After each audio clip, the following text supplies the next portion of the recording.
Hey there folks, this is Kent with KJS Painting and Renovations, and I'm in an attic, as you can see, putting in some return air vents between the main house and each of the bedrooms. So there's 3 of these that I'm doing, so it's 6 boots that are going in.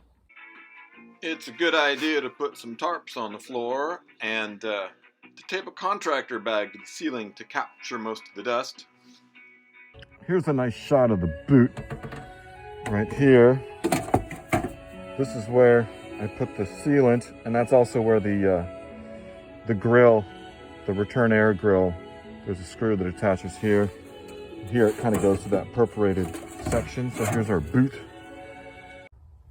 Another trick for getting these in so that they're nice and square is you can use your speed square here along the joist. That will assure that it's lined up nice. Use the good old Sharpie. Reach in there and trace inside the boot.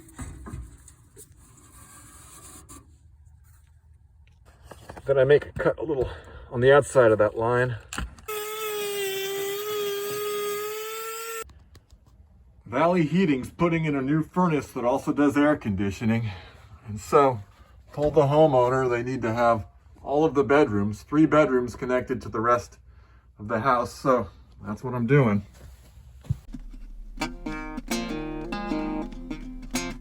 So this is what this looks like. Pretty healthy amount of sealant, right? And now kind of just set her in there.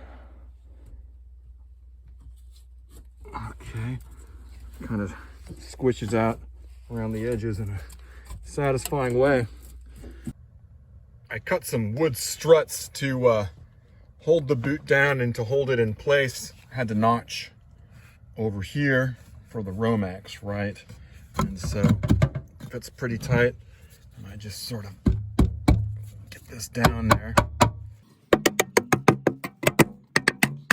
That's the trick, right? And that kind of goes down on that outside flange. See? And then you can see the sealant squishing out. Okay, I'm gonna put one more here, but just go through this piece. The screw will bite into the piece back here and they'll be nice and tight.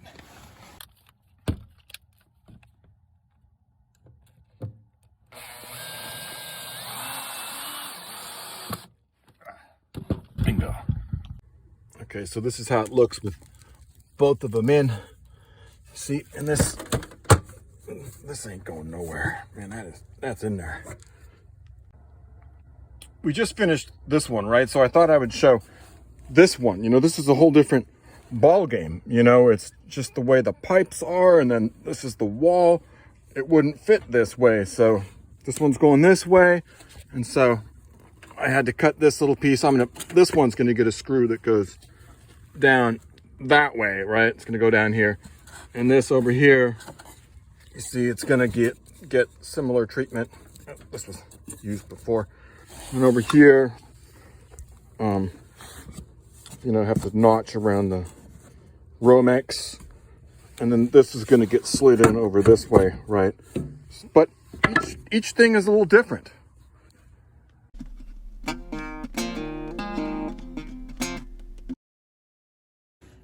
Okay, here's a shot of getting the duct over the boot. The trick is to peel back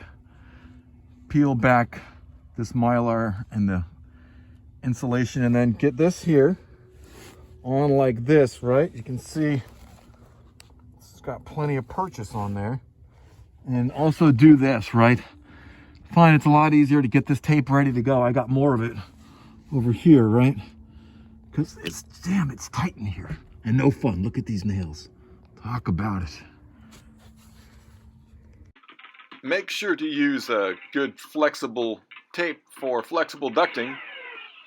This is the stuff I used. See what we see here? We got lots of rounds of taping. Lower onto the boot and then higher up here onto the duct. So this is how you do it. Looks something like this. You get the outside of that the mylar kind of taped onto the ducting here. You can see it taped onto the boot. Now you've got this nice seal. We just finished that one. Now we're gonna do this one over here, connecting each bedroom, 3 bedrooms, to the main part of the house. And yeah, that's what Valley Heating wanted us to do. So yeah, just peel this back so you can work easily with this, and then get this on here. Okay, once this is all taped up here, last thing to do is to get the insulation. Put the insulation back down. The idea is to keep this place cool. We're adding a furnace. Valley Heating's adding a furnace that also does cooling. So I'll get this nice and insulated. The return air makes it easier for the system to push cool or warm air into a room by allowing the air in the room to escape back into the system. That's why we're doing this. One other thing to do is, just really go the extra mile. If you're gonna be here, cut this piece so it's gonna fit. Oops, a little late here. It's gonna fit back here. It's gonna fit in there. Fill that. So I filled these little ones. And I'm gonna lay this piece down in here, and this extra bit where the register is, that could be put into other places. So this whole area should be insulated when I leave. Taking a final look at this place. Put one return air in over here and over there. Got one there. And then, let's see, over there.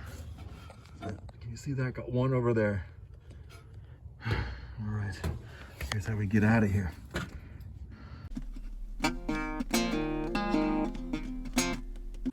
Getting the air return grill on. It goes like so. It attaches right over here in the boot. There's a place for this hole so it can attach.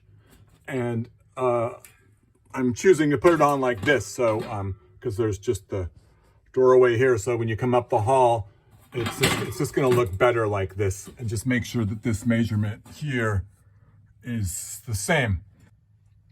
What I do is I get one screw in first, right? So I got one screw in, and then that way I can take a measurement and just sort of move this, until it's parallel.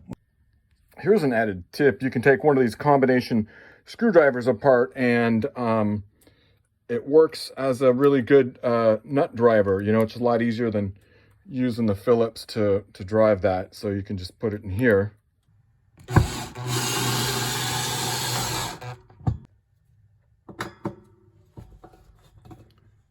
All right, there we go. That's tight. So 3 rooms now are connected to this main living area.